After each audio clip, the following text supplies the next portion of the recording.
Oke, Assalamualaikum warahmatullahi wabarakatuh. Selamat bertemu lagi dengan saya dalam mata kuliah statistika. Semoga Anda sekarang dalam kondisi sehat walafiat sehingga bisa mengikuti materi pada kali ini.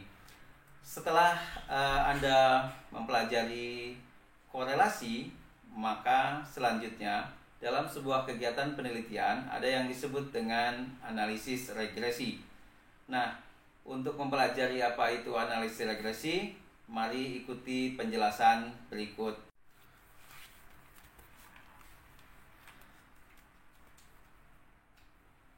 Analisis regresi ini merupakan kelanjutan dari korelasi.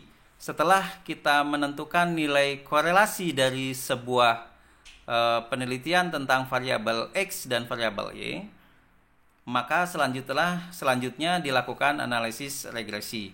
Nah, analisis regresi ini digunakan bila kita ingin mengetahui bagaimana variabel dependen atau variabel Y dapat diprediksikan melalui variabel independen.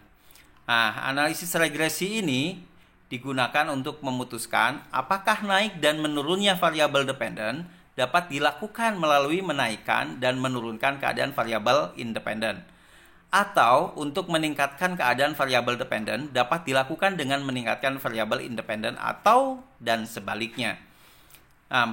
Jadi analisis regresi ini lebih diarahkan untuk memprediksikan berapa besar variabel X berpengaruh terhadap variabel Y, atau bisa memprediksikan kalau kita ingin meningkatkan variabel Y, berapa besar yang bisa dilakukan dengan meningkatkan variabel X.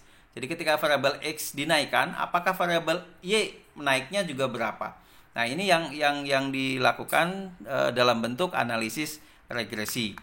Nah, persamaan regresi yang sederhana untuk dua variabel, yaitu variabel X dan variabel Y, itu adalah dibacanya adalah Y topi. Y topi sama dengan A plus B X. Ya, di mana Y topi ini adalah subjek dari variabel dependen yang diprediksikan, sedangkan A itu adalah harga Y bila X sama dengan 0, ini merupakan harga konstan, sedangkan B adalah angka arah atau koefisien regresi, dan X-nya adalah subjek variabel dependen yang mempunyai nilai tertentu. Nah, ini yang akan kita cari adalah nilai A dan nilai B-nya. Nah, di mana rumusnya adalah seperti ini.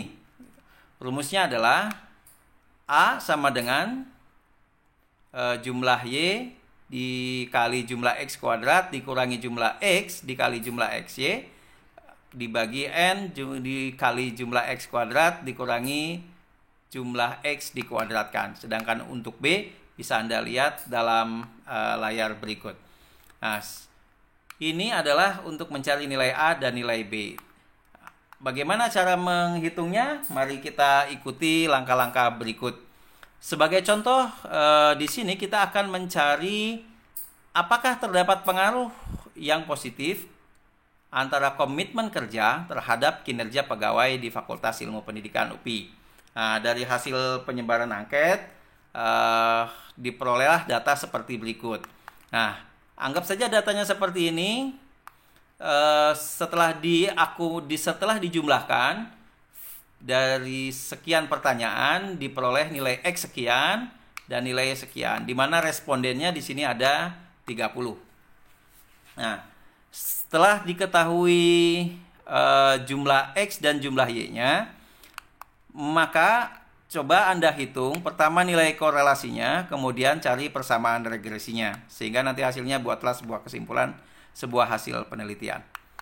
Nah, setelah diketahui seperti ini, maka Anda membuat tabel seperti korelasi seperti ini. Nah, kita akan mencari jumlah X, jumlah Y, jumlah X kuadrat, jumlah Y kuadrat, dan jumlah X kali Y. Setelah dihitung dan dibuat tabel seperti ini, maka diperoleh seperti angka seperti ini.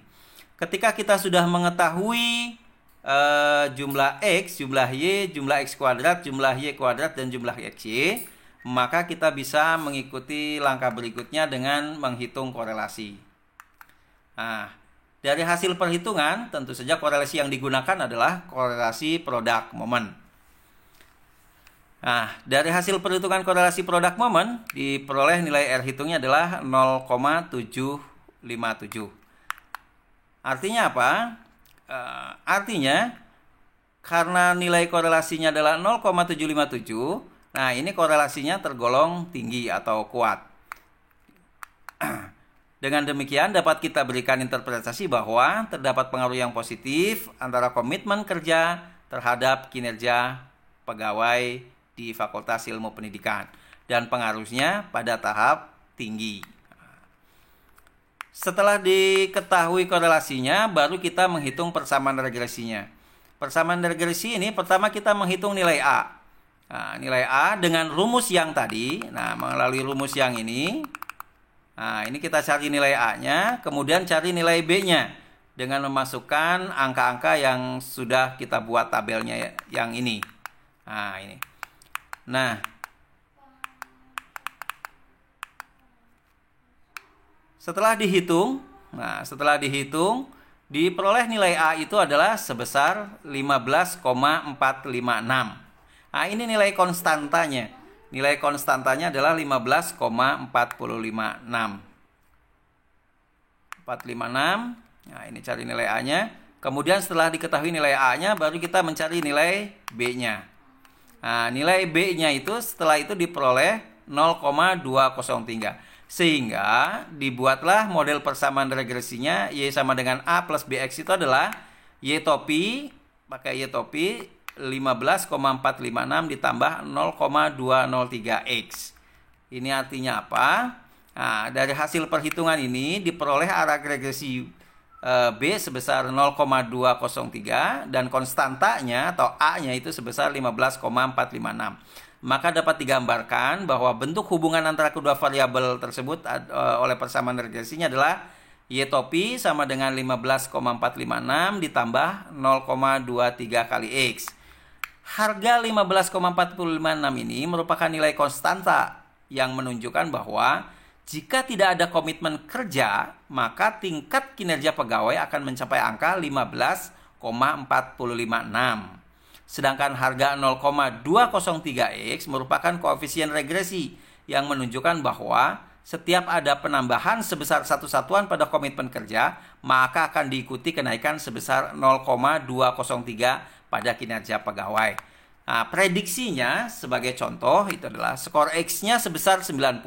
Maka bisa diprediksikan skor variabel Y-nya adalah Y sama dengan 15,456 ditambah 0,203 kali 50. Sehingga nanti diperoleh nilai Y-nya adalah 33,726.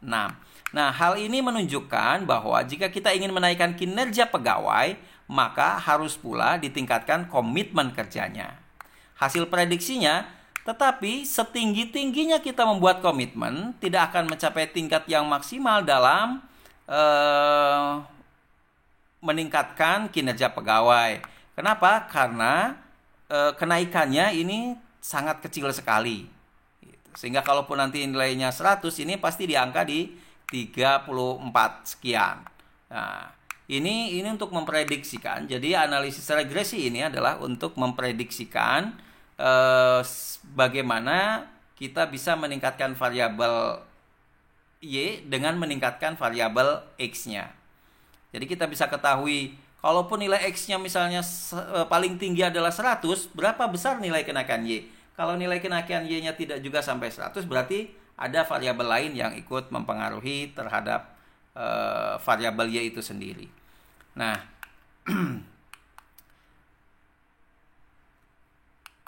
itu penjelasan tentang persamaan regresi. Mudah-mudahan bisa dipahami sehingga Anda bisa nanti membuat sendiri bagaimana persamaan regresi itu. Jangan lupa cari referensi yang lain yang bisa Anda pahami terkait dengan analisis regresi sederhana ini. Nah, silakan tuliskan komentar tentang kuliah hari ini. Terima kasih.